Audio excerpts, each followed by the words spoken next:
ओम नमः शिवाय। हर हर महादेव। आप सभी का स्वागत है हमारे YouTube चैनल पर। आप सभी का दिन शुभ और मंगलमय हो। भगवान भोलेनाथ और माता पार्वती की कृपा आप सभी पर सदा हमेशा बनी रहे। आज हम लोग सोमवार व्रत की कथा को सुनेंगे। चलिए सोमवार की कथा प्रारंभ करती हूँ।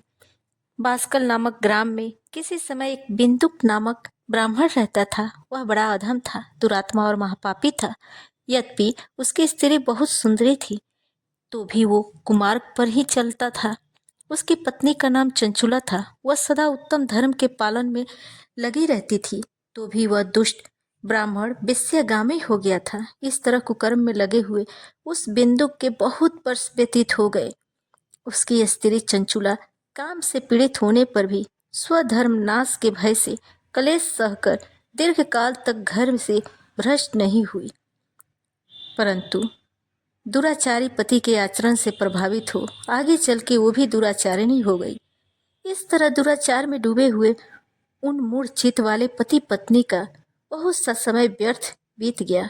तदंतर शूद्र जातीय वेश्या का पति बना हुआ वह दूषित बुद्धि वाला दुष्ट ब्राह्मण बिंदु समय अनुसार मरकर नरक में जा पड़ा। बहुत दिनों तक नरक का दुख भोग कर वह मूढ़ बुद्धि पापी विंध्य पर्वत पर भयंकर पिशाच हुआ। इधर उस दुराचारी पति बिंदु के मर जाने पर वह मूढ़ हृदय चंचुला बहुत समय तक अपने पुत्रों के साथ अपने घर में ही रही। एक दिन देव योग से किसी पुण्य पर्व के आने पर वह अपने भाई बंधुओं के साथ गौकर्ण क्षेत्र में गई।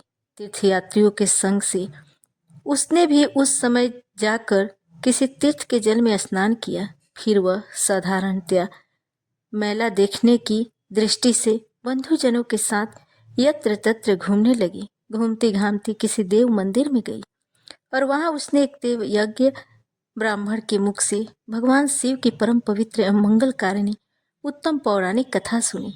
कथावाचक ब्राह्मण कह रही थी कि जो स्त्री पुरुषों के साथ व्यभिचार करती है वो मरने के बाद यमलोक जाती है। तब यमलोक के दूत उनकी योनि में तपे हुए लोहे का परिध डालते हैं। पौराणिक ब्राह्मण के मुख से यह वैराग्य बढ़ाने वाली कथा सुनकर चंचुला भय से व्याकुल होकर वहां पर कांपने लगी। कथा समाप्त हुई और सुनने वाले सब लोग बाहर चले गए। तब वह भयभीत नारी एकांत में शिव पुराण कथा वाचने वाले ब्राह्मण देवता से बोली, ब्राह्मण, मैं अपने धर्म को नहीं जानती थी, इसलिए मेरे द्वारा बड़ा दुराचार हुआ है। स्वामीन, मेरे ऊपर अनुपम कृपा करके आप मेरा उद्धार कीजिए। आज आपके वैराग्य रस से ओतप्रोत इस प्रवचन को सुनकर मुझे बड़ा भय लग रहा है। मैं कांप उठी हूँ और मुझे इस संसार से वैराग्य हो गया है। मुझ मूर्छित वाली पापनी को धिक्कार है। मैं सर्वदा निंदा के योग्य हूँ, कुत्सित विषयों में फंसी हुई हूँ और अपने धर्म से विमुख हो गई हूँ। हाय, न जाने किस किस घोर कष्टदायक दुर्गति में मुझे पड़ना पड़ेगा और वहाँ कौन बुद्धिमान पुरुष कुमार्ग में मन लगाने वाले मुझ पापने का साथ देगा। मृत्यु काल में उन भयंकर यमदूतों को मैं कैसे देखूंगी?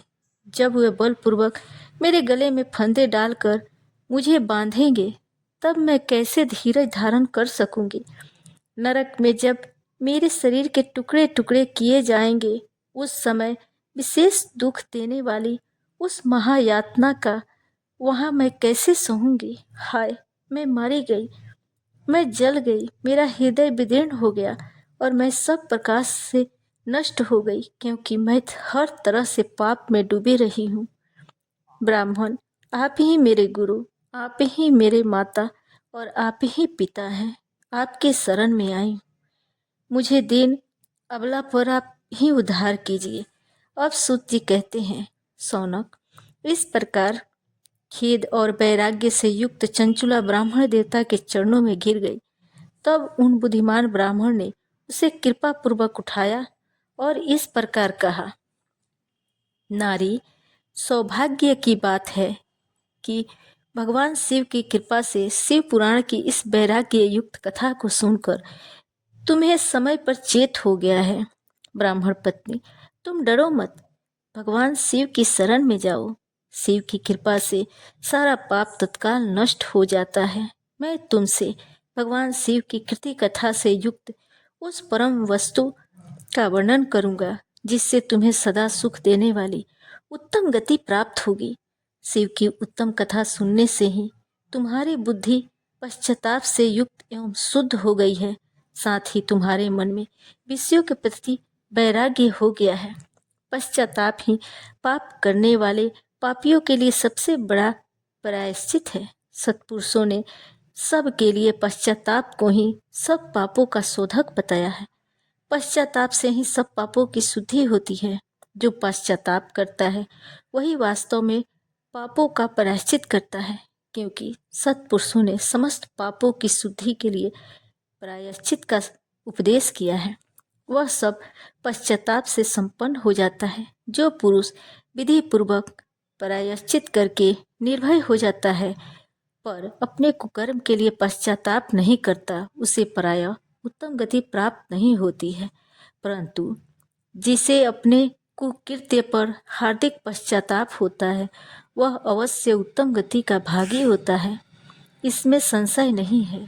इस शिव पुराण की कथा सुनने से जैसे चित्त की शुद्धि होती है वैसे दूसरे उपायों से नहीं होती। जैसे दर्शन साफ करने पर निर्मल हो जाता है, उसी प्रकार इस शिव पुराण की कथा से चित्त अत्यंत शुद्ध हो जाता है, इसमें संशय नहीं है। मनुष्यों के शुद्ध चित्त में जगदम्बा पार्वती सहित भगवान शिव विराजमान रहते हैं। इससे वह विशुद्ध आत्मा पुरुष श्री सांब सदाशिव के पद को प्राप्त होता है। इस उत्तम कथा का श्रवण समस्त मनुष्यों के लिए कल्याण का बीज है। अतः यथोचित मार्ग से इसकी आराधना अथवा सेवा करनी चाहिए। वह भवबंधन रूपी रोग का नाश करने वाली है। भगवान शिव की कथा को सुनकर फिर अपने हृदय में उनका मनन एवं निधिध्यासन करना चाहिए। इससे पूर्णतया चित्त शुद्धि होती है। चित्त शुद्धि होने पर महेश्वर की भक्ति अपने दोनों पुत्रों ज्ञान और वैराग्य के साथ निश्चय ही प्रकट होती हैं। तत्पश्चात महेश्वर के अनुग्रह से दिव्य मुक्ति प्राप्त होती है, इसमें संशय नहीं है। जो मुक्ति से वंचित है उसे पशु समझना चाहिए, क्योंकि उसका चित्त माया के बंधन में आसक्त है। वह निश्चय ही संसार बंधन से मुक्त नहीं हो पाता। ब्राह्मण पत्नी, इसलिए तुम विषयों से मन हटा ले और भक्ति भाव से इस भगवान की पावन कथा को सुनो। परमात्मा शंकर की इस कथा को सुनने से तुम्हारे चित्त की शुद्धि होगी और इससे तुम्हें मोक्ष की प्राप्ति हो जाएगी। जो निर्मल चित्त से भगवान शिव के चरणारविंदों का चिंतन करता है उसकी एक ही जन्म में मुक्ति हो जाती है। यह मैं उत्तम सत्य कहता हूँ। अब सूत जी कहते हैं, सौनक, इतना कहकर वे श्रेष्ठ शिव भक्त ब्राह्मण चुप हो गए। उनका हृदय करुणा से आर्द्र हो गया था। वे शुद्ध चित्त महात्मा भगवान शिव का ध्यान में मगन हो गए। इसके बाद बिंदु की पत्नी चंचुला मन ही मन प्रसन्न हो उठी। ब्राह्मण का उक्त उपदेश सुनकर उसके नेत्रों में आनंद के आंसू छलक आए थे। वह ब्राह्मण पत्नी चंचुला हर्ष भरे हृदय से उन श्रेष्ठ ब्राह्मण के दोनों चरणों में गिर पड़ी और हाथ जोड़कर बोली, मैं कृतार्थ हो गई। तत्पश्चात उठकर वैराग्य युक्त उत्तम बुद्धि वाली स्त्री जो अपने पापों के कारण आतंकित थी, उस महान शिव भक्त ब्राह्मण से हाथ जोड़कर गदगद वाणी में बोली, ब्राह्मण, शिव भक्तों में श्रेष्ठ स्वामी, आप धन्य हैं, परमार्थदर्शी हैं और सदा परोपकार में लगे रहते हैं, इसलिए श्रेष्ठ साधु पुरुषों में प्रशंसा के योग्य हैं। साधु, मैं नरक के समुद्र में गिर रही हूँ, आप मेरा उद्धार कीजिए, उद्धार कीजिए। पौराणिक अर्थ तत्व से संपन्न जिस सुंदर शिव पुराण की कथा को सुनकर मेरे मन में संपूर्ण विषयों से वैराग्य उत्पन्न हो गया है, उसे इस शिव पुराण को सुनने के लिए मेरे मन में बड़ी श्रद्धा हो रही है। सूत जी कहते हैं, ऐसा कहकर हाथ जोड़कर उनका अनुग्रह पाकर चंचुला उस शिव पुराण की कथा को सुनने की इच्छा मन में लिए उन ब्राह्मण देवता की सेवा में तत्पर हो वहां रहने लगी। तदंतर शिव भक्तों में श्रेष्ठ और शुद्ध बुद्धि वाले ब्राह्मण देवता ने उसी स्थान पर उस स्त्री को शिव पुराण की उत्तम कथा सुनाई। इस प्रकार उस गौकर्ण नामक महाक्षेत्र में उन्हीं श्रेष्ठ ब्राह्मण से उसने शिव पुराण की परम उत्तम कथा सुनी, जो भक्ति, ज्ञान और वैराग्य को बढ़ाने वाली तथा मुक्ति प्रदान करने वाली है। उस परम उत्तम कथा को सुनकर ब्राह्मण पत्नी अत्यंत कृतार्थ हो गई। उसका चित्त सिद्ध ही शुद्ध हो गया। फिर ब्राह्मण शिव के अनुग्रह से उसके हृदय में शिव के सगुण रूप का चिंतन होने लगा। इस प्रकार उसने भगवान शिव में लगी रहने वाली उत्तम बुद्धि पाकर शिव के सच्चिदानंदमय स्वरूप का बारंबार चिंतन आरंभ किया। तत्पश्चात समय के पूरे होने पर भक्ति, ज्ञान और वैराग्य से युक्त हुई चंचुला ने अपने शरीर को बिना किसी कष्ट के त्याग दिया। इतने में ही त्रिपुर शत्रु भगवान शिव का भेजा हुआ एक दिव्य विमान द्रुत गति से वहां पहुंचा। उस परम उत्तम कथा को सुनकर ब्राह्मण पत्नी अत्यंत कृतार्थ हो गई। उसका चित्त शीघ्र ही शुद्ध हो गया। फिर भगवान शिव के अनुग्रह से उसके हृदय में शिव के सगुण रूप का चिंतन होने लगा। इस प्रकार उसने भगवान शिव में लगी रहने वाली उत्तम बुद्धि पाकर शिव के सच्चिदानंदमय स्वरूप को बारंबार चिंतन आरंभ किया। तत्पश्चात समय के पूरे होने पर भक्ति, ज्ञान और वैराग्य से युक्त हुई चंचुला अपने शरीर को बिना किसी कष्ट के त्याग दिया। इतने में ही त्रिपुर शत्रु भगवान शिव का भेजा हुआ एक दिव्य विमान द्रुत गति से वहां आ पहुंचा, जो अपने अपने गणों से संयुक्त और भांति भांति के शोभा साधनों से संपन्न था। चंचुला उस विमान पर आरूढ़ हुई है और भगवान शिव के श्रेष्ठ पार्षदों ने उसे तत्काल शिवपुरी में पहुंचा दिया।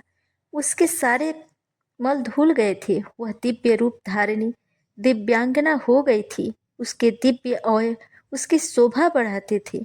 मस्तक पर अर्धचंद्र और मुकुट धारण किए वह गौरांगी देवी शोभाशाली दिव्य आभूषणों से विभूषित थी। शिवपुरी में पहुंचकर उसने सनातन देवता त्रिनेत्रधारी महादेव जी को देखा। सभी मुख्य देवता उनकी सेवा में खड़े थे। गणेश जी, भृंगी, नंदीश्वर और वीरभद्रेश्वर आदि उनकी सेवा में उत्तम भक्ति भाव में उपस्थित थे। उनकी अंग कांति करोड़ों सूर्यों की भांति प्रकाशित हो रही थी। कंठ में नील चिन्ह शोभा पाता था। 5 मुख और प्रत्येक मुख में 3 नेत्र थे। मस्तक पर अर्धचंद्राकार मुकुट शोभा देता था। उन्होंने अपने बामांग भाग में गौरी देवी को बिठा रखा था, जो विद्युत पुंज के समान प्रकाशित थी। गौरीपति महादेव जी की कांति कर्पूर के समान गौर थी। उनका सारा शरीर श्वेत भस्म से भासित था। शरीर पर श्वेत वस्त्र शोभा पा रहे थे। इस प्रकार परम उज्ज्वल भगवान शंकर का दर्शन करके वह ब्राह्मण पत्नी चंचुला बहुत प्रसन्न हुई। अत्यंत प्रीतिपूर्वक होकर उसने बड़ी उतावली के साथ भगवान शिव को बारंबार प्रणाम किया। फिर हाथ जोड़कर वह बड़ी प्रेम, आनंद और संतोष से युक्त हो विनीत भाव में खड़ी हो गई। उनके नेत्रों से आनंद आंसुओं की अविरल धारा बहने लगी तथा संपूर्ण शरीर में रोमांच हो गया। उस समय भगवती पार्वती और भगवान शंकर ने उसे बड़ी करुणा के साथ अपने पास बुलाया और सौम्य दृष्टि से उसकी ओर देखने लगे। पार्वती जी ने तो दिव्य रूप धारिणी बिंदुक प्रिया चंचुला को प्रेम पूर्वक अपनी सखी बना लिया। वह उस परमानंद धन ज्योति स्वरूप सनातन धाम में अविचल निवास पाकर दिव्य सौख्य से संपन्न हो अच्छे सुख का अनुभव करने लगी। एक दिन परमानंद में मगन हुई चंचुला ने उमा देवी के पास जाकर प्रणाम किया और दोनों हाथ जोड़कर वह उनकी स्तुति करने लगी। चंचुला बोली, गिरिराज नंदिनी स्कंद में मनुष्यों ने सदा आपका सेवन किया है। समस्त सुखों को देने वाली शंभु प्रिय आप ब्रह्म स्वरूपिणी हैं, विष्णु और ब्रह्मा आदि देवताओं द्वारा सेव्य हैं। आप ही सगुण और निर्गुण हैं तथा आप ही सूक्ष्म सच्चिदानंद रूपिणी आभा प्रकृति हैं। आप ही संसार की सृष्टि, पालन और संहार करने वाली हैं। तीनों गुणों का आश्रय भी आप ही हैं। ब्रह्मा, विष्णु और महेश, इन तीनों देवताओं का निवास स्थान तथा उनकी उत्तम प्रतिष्ठा करने वाली पराशक्ति आप ही हैं। सूत जी कहते हैं, जिससे सदगति प्राप्त हो चुकी थी, वह चंचुला इस प्रकार महेश्वर पत्नी उमा की स्तुति करके सिर झुकाए चुप हो गई। इसके नेत्रों में प्रेम के आंसू उमड़ आए थे। तब करुणा से भरी शंकर प्रिया भक्त बसला पार्वती देवी ने चंचुला को संबोधित करके इस प्रकार कहा। पार्वती जी बोली, सखी चंचुले सुंदरी, मैं तुम्हारी की हुई इस स्तुति से बहुत प्रसन्न हूँ। बोलो, क्या वर मांगती हो? तुम्हारे लिए मुझे कुछ भी न देने योग्य नहीं है। चंचुला बोली, निष्पाप गिरिराज कुमारी, मेरे पति बिंदु इस समय कहाँ है? उनकी कैसी गति हुई यह मैं नहीं जानती। कल्याणमयी दीन वत्सले, मैं अपने उन पति से जिस प्रकार संयुक्त हो सकूं वैसा ही उपाय कीजिए। महेश्वरी, महादेवी, मेरे पति एक शूद्र जातीय वेश्या के प्रति आसक्त थे और पाप में ही डूबे रहते थे। उनकी मौत मुझसे पहले ही हो गई थी। ना जाने वे किस गति को प्राप्त हुए। गिरिजा बोली, बेटी, तुम्हारा बिंदुक नाम वाला पति बड़ा पापी था। उसका अंतःकरण बहुत ही दूषित था। वेश्या का उपभोग करने वाला वह महामूढ़ मरने के बाद नरक में पड़ा। अगणित वर्षों तक नरक में नाना प्रकार के दुख भोग कर वह पाप आत्मा अपने शेष पाप को भोगने के लिए विंध्य पर्वत पर पिशाच बन के बैठा है। इस समय वह पिशाच अवस्था में ही है और नाना प्रकार के क्लेश उठा रहा है। वह दुष्ट वहीं वायु पीकर रहता है और वहीं सदा सब प्रकार के कष्ट सहता है। गौरी की यह बात सुनकर उत्तम व्रत का पालन करने वाली चंचुला पति के महान दुख से दुखी हो गई। फिर मन को स्थिर करके उस ब्राह्मण पत्नी ने व्यथित हृदय से महेश्वरी को प्रणाम करके पुनः पूछा, महेश्वरी, महादेवी, मुझ पर कृपा कीजिए और दूषित कर्म करने वाले मेरे उस दुष्ट पति का अब उद्धार कर दीजिए। देवी, कुत्सित बुद्धि वाला मेरे पति, उस पाप आत्मा पति को किस उपाय से उत्तम गति प्राप्त हो सकती है, यह शीघ्र ही बताइए। आपको नमस्कार है। तुम्हारा पति अगर शिव पुराण की पुण्यमयी उत्तम कथा सुने तो सारी दुर्गति को पार करके उत्तम गति का भागी हो सकता है। अमृत के समान मधुर अक्षरों से युक्त गौरी देवी का यह वचन आदर पूर्वक सुनकर चंचुला ने हाथ जोड़कर मस्तक झुकाकर उन्हें बारंबार प्रणाम किया और अपने पति के समस्त पापों की शुद्धि तथा उत्तम गति की प्राप्ति के लिए पार्वती देवी से यह प्रार्थना की, मेरे पति को शिव पुराण सुनाने की व्यवस्था होनी चाहिए। उस ब्राह्मण पत्नी के बारंबार प्रार्थना करने पर शिव प्रिया गौरी को बड़ी दया आ गई। उन भक्त वत्सला महेश्वरी गिरिराज कुमारी ने भगवान शिव की उत्तम कीर्ति का गान करने वाले गंधर्व राज तुमरू को बुलाकर उनसे प्रसन्नता पूर्वक इस प्रकार कहा, तुमरू, तुम्हारी भगवान शिव में प्रीति है। तुम मेरे मन की बातों को जानकर मेरे अभीष्ट कार्यों को सिद्ध करने वाले हो। इसलिए मैं तुमसे एक बात कहती हूँ, तुम्हारा कल्याण हो। तुम मेरी इस सखी के साथ शीघ्र ही विंध्य पर्वत पर जाओ। वहाँ एक महाघोर और भयंकर पिशाच रहता है। उसका वृत्तांत तुम आरंभ से ही सुनो। मैं तुमसे प्रसन्नता पूर्वक सब कुछ बताती हूँ। पूर्व जन्म में वह पिशाच बिंदुक नामक ब्राह्मण था। मेरी इस सखी चंचुला का पति था, परंतु वह दुष्ट वेश्यागामी हो गया। स्नान, संध्या आदि नित्य कर्म छोड़कर अपवित्र रहने लगा। क्रोध के कारण उसकी बुद्धि और मूर्खता छा गई। वह कर्तव्य का विवेक नहीं कर पाता था। अभक्ष्य भक्षण, सज्जनों से द्वेष और दूषित वस्तुओं का दान लेना, यही उसका स्वाभाविक कर्म बन गया था। अब अस्त्र शस्त्र लेकर हिंसा करता बाएं हाथ से खाता, दीनों को सताता और क्रूरतापूर्व पराए घरों में आग लगा देता। चंडालों से प्रेम करता, प्रतिदिन वेश्या के संपर्क में रहता था। बड़ा दुष्ट था वह पापी। अपनी पत्नी का परित्याग करके दुष्टों के संग में ही आनंद मानता था। वह मृत्यु पर्यंत दुराचार में ही फंसा रहा। फिर अंत काल आने पर उसकी मौत हो गई। वह पापियों के भोग स्थान घोर यमपुर में गया और वहां बहुत से नरकों का भोग करके वह दुष्ट आत्मा जीव इस समय विंध्य पर्वत पर पिशाच बना हुआ है। वही वह दुष्ट पिशाच अपने पापों का फल भोग रहा है। तुम उसके आगे यत्नपूर्वक शिव पुराण की उस दिव्य कथा का प्रवचन करो जो परम पुण्यमयी तथा समस्त पापों का नाश करने वाली है। शिव पुराण की कथा का श्रवण सबसे उत्कृष्ट पुण्य कर्म है। उससे उसका हृदय शीघ्र ही समस्त पापों से शुद्ध हो जाएगा। वह प्रेत योनि का परित्याग कर देगा। उस दुर्गति से मुक्त होने पर बिंदुक नामक पिशाच को मेरी आज्ञा से विमान में बैठाकर तुम भगवान शिव के समीप ले आओ। महेश्वरी उमा के इस प्रकार आदेश पर गंधर्वराज तुमरु मन ही मन बड़े प्रसन्न हुए। उन्होंने अपने भाग्य की सराहना की। तत्पश्चात उस पिशाच की सती साध्वी पत्नी चंचुला के साथ विमान पर बैठकर नारद के प्रिय मित्र तुमरु वेग पूर्वक विंध्याचल पर्वत पर गए जहां वह पिशाच रहता था। वहां उन्होंने उस पिशाच को देखा। उसका शरीर विशाल था, ठोड़ी बहुत बड़ी थी। वह कभी हंसता, कभी रोता, कभी उछलता, कभी उसकी आकृति बड़ी विकराल थी।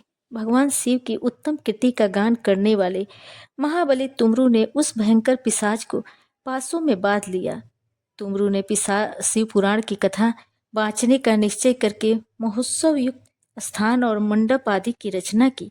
इतने में ही संपूर्ण लोकों में बड़े वेग से यह प्रचार हो गया कि देवी पार्वती की आज्ञा से एक पिशाच का उद्धार करने के उद्देश्य से शिव पुराण की उत्तम कथा सुनाने के लिए तुमरु विंध्य पर्वत पर गए हैं। फिर तो उस कथा को सुनने के लोभ से बहुत से देवर्षि भी शीघ्र वहां पहुंच गए। आदर पूर्वक शिव पुराण सुनने के लिए आए हुए लोगों का उस पर्वत पर बड़ा अद्भुत और कल्याणकारी समाज जुट गया। फिर तुमरु ने उस पिशाच को पासों में बांधकर आसन पर बिठाया। हाथ में बीड़ा लेकर गौरीपति की कथा का आरंभ किया। पहली अर्थात विद्येश्वर संहिता से लेकर 7वीं वायु संहिता तक महात्म्य सहित शिव पुराण की कथा का उन्होंने स्पष्ट वर्णन किया। 7 संहिताओं सहित शिव पुराण का आदर पूर्वक श्रवण करके वे सभी श्रोता पूर्ण रूप से कृतार्थ हो गए। उस परम पुण्यमय शिव पुराण को सुनकर उस पिशाच ने अपने सारे पापों को धोकर उस पैशाचिक शरीर को त्याग दिया। फिर तो शीघ्र ही उस रूप में दिव्य हो गया। अंग कांति गौर वर्ण की हो गई। शरीर पर श्वेत वस्त्र और सब प्रकार से पुरुषोचित आभूषण उसको आगे को उद्भासित करने लगी। वह त्रिनेत्रधारी चंद्रशेखर रूप हो गया। इस प्रकार दिव्य देहधारी रूप होकर श्रीमान बिंदुक अपनी प्राण वल्लभा चंचुला के साथ स्वयं भी पार्वती वल्लभ भगवान शिव का गुणगान करने लगा। उसकी स्त्री की इस प्रकार से सुशोभित देख वे सभी देवर्षि बड़े विस्मित हुए।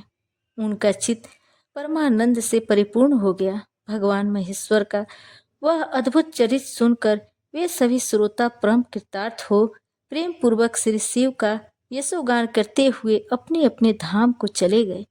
दिव्य देहधारी श्रीमान बिंदुक भी सुंदर विमान पर अपने प्रियतमा के पास बैठकर सुखपूर्वक आकाश में स्थित हो बड़ी शोभा पाने लगा। तदंतर महेश्वर के सुंदर एवं मनोहर गुणों का गान करता हुआ वह अपनी प्रियतमा और तुमरु के साथ शीघ्र ही शिव धाम में जा पहुंचा। वहां भगवान महेश्वर तथा पार्वती देवी ने प्रसन्नता पूर्वक बिंदुक का बड़ा सत्कार किया और उसे अपना पार्षद बना लिया। उसकी पत्नी चंचुला पार्वती जी की सखी हो गई। उस धनीभूत ज्योति स्वरूप परमानंदमय सनातन धाम में अविचल निवास पाकर वे दोनों दंपति परम सुखी हो गए। अब हम लोग शिव चालीसा और भगवान भोलेनाथ की आरती को सुनेंगे। जय गणेश गिरिजा सुवन मंगल मूल सुजान, कहत अयोध्या दास तुम, देऊ अभय वरदान। जय गिरिजापति दीन दयाला, सदा करत संतन प्रतिपाला। भाल चंद्रमा सोहत नीके, कानन कुंडल नाग फनीके। अंग गौर सिर गंग बहाए, मुंड माल तन छार लगाए। वस्त्र खाल बाघंबर सोहे, छवि को देख नाग मुनि मोहे। मैना मातु की हवे दुलारी, पाम अंग सोहत छवि न्यारी। कर त्रिशूल सोहत छवि भारी, करे सदा शत्रुन क्षयकारी। नंदी गणेश सोहे तह कैसे, सागर मध्य कमल है जैसे। कार्तिक श्याम और गण राऊं, या छवि को कही जात न काऊं। दीवन जब ही जाय पुकार, तब ही दुख प्रभु आप निवारा। किया उपद्रव तारक भारी, देवन सब मिली तुम ही जुआरी। तुरंत सड़ासन आप पठायो, लौ निर्मेष मह मारी गिरायो। आप जलंधर असुर सहारा, सुयस तुम्हार विदित संसार। त्रिपुरासुर सन युद्ध मचाई, सबहि कृपा करि लीन बचाई। किया तपहि भगीरथ भारी, पुरव प्रतिज्ञाता सुपुरारी। दानिन मह तुम सम को नाई, सेवक स्तुति करत सदाई। वेद नाम महिमा तव गाई, अकत अनादि भेद नहीं पाए। प्रगटे उदधि मंथन में ज्वाला, जरत सुरासुर भये बिहाल। न दया तह करी सहाय, नीलकंठ तब नाम कहाय। पूजन राम चंद्र जब कीना, जीत के लंक विभीषण दीन। सहस कमल में हो रहे धारी, किन्न परीक्षा तब ही पुरारी। एक कमल प्रभु राखेहु सोई, कमल नयन पूजत चहु सोई। कठिन भक्ति देखी प्रभु शंकर, भये प्रसन्न दिए इछित वर। जय जय जय अनंत अविनाशी, करत कृपा सबके घट बासी। दुष्ट सकल नित मोहि सतावै, ब्रह्मत रहे मोहि चैन न आवे। त्राहि त्राहि मैं नाथ पुकारो, यही अवसर मोहियान उबारो। ले त्रिशूल शत्रुन को मारो, संकट ते मोहियान उबारो। माता पिता भ्राता सब कोई, संकट में पूछत नहीं कोई। स्वामी एक है आस तुम्हारी, आय हरहूँ अब संकट भारी। धन निर्धन को देत सदाई, जो कोई जाचे सो फल पाई। स्तुति कही विधि करहु तुम्हारी, क्षमहु नाथ अब चूक हमारी। शंकर हो संकट के नाशन, विघ्न विनाशन मंगलकार। योगी यति मुनि ध्यान लगावे, नारद सारद शीस नवावे। नमो नमो जय नमः शिवाय, सुरबर मादिक पार न पाए। जो यह पाठ करे मन लाई, तापर सो शंभु सहाय। रानिया जो कोई हो अधिकारी, पाठ करे सो पावन हारी। पुत्र होने की इच्छा जोई, निश्चय शिव प्रसाद ते होई। पंडित त्रयोदशी को लावे, ध्यान पूर्वक होम करावे। त्रयोदशी व्रत करे हमेशा, ताकि तन नहीं रहे कलेश। धूप दीप नैवेद्य चढ़ावे, शंकर सम्मुख पाठ सुनावे। जन्म जन्म के पाप नसावे, अंत बास शिवपुर में पावे। कहे अयोध्या दास तुम्हारी, जानि सकल दुख हरहूँ हमार। नित नेम उठि प्रात ही, पाठ करूँ 40। तुम मेरी मनोकामना पूर्ण करो जगदीश। जय भोलेनाथ। जय शिव ओंकारा, हर शिव ओंकारा। ब्रह्मा विष्णु सदा शिव, ब्रह्मा विष्णु सदा शिव। अर्धांगी धारा, जय शिव ओंकारा। एकानन चतुरान पंचानन राजे। हंसासन गरुड़ासन, हंसासन गरुड़ासन। वृषवाहन साजे, जय शिव ओंकारा। दो भुज चार चतुर्भुज, दस भुज अति सोहे। स्वामी दस भुजे अति शोभे, तीनों रूप निरखता, तीनों रूप निरखता, त्रिभुवन जन मोहे, जय शिव ओंकारा। अक्षमाला बनमाला मुंडमाला धारी, ओ भोले मुंडमाला धारी, चंदन मृग मद सोहे, चंदन मृग मद सोहे, भाले सुसिधारी, जय शिव ओंकारा। श्वेतांबर पीतांबर बागंबर अंगे, स्वामी बागंबर अंगे, सनकादिक प्रभुतादिक, सनकादिक प्रभुतादिक, भूतादिक संगे, जय शिव ओंकारा।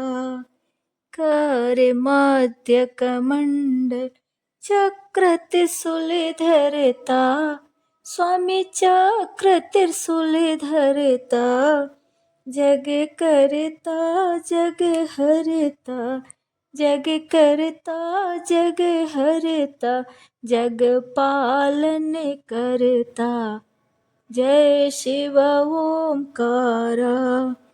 ब्रह्मा विष्णु सदाशिव जानत अविवेका, स्वामी जानत अविवेका, प्रणवाक्षर के मध्य, प्रणवाक्षर के मध्य, यह तीनों एका, जय शिव ओंकारा। तेरे गुण स्वामी जी की आरती जो कोई नर गावे, स्वामी जो कोई नर गावे, कहत शिवानंद स्वामी, जपत शिवानंद स्वामी, भजत शिवानंद स्वामी, मन वांछित फल पावे, जय शिव ओंकारा। स्वामी जय शिव ओंकारा। जय शिव। ओम नमः शिवाय। हर हर महादेव। आज हम लोग सोमवार व्रत की कथा को सुने। अगर कथा आप लोग को पसंद आए, वीडियो को लाइक कीजिएगा, सब्सक्राइब कीजिएगा, कमेंट बॉक्स में जय श्री हरि अवश्य लिखिएगा। धन्यवाद।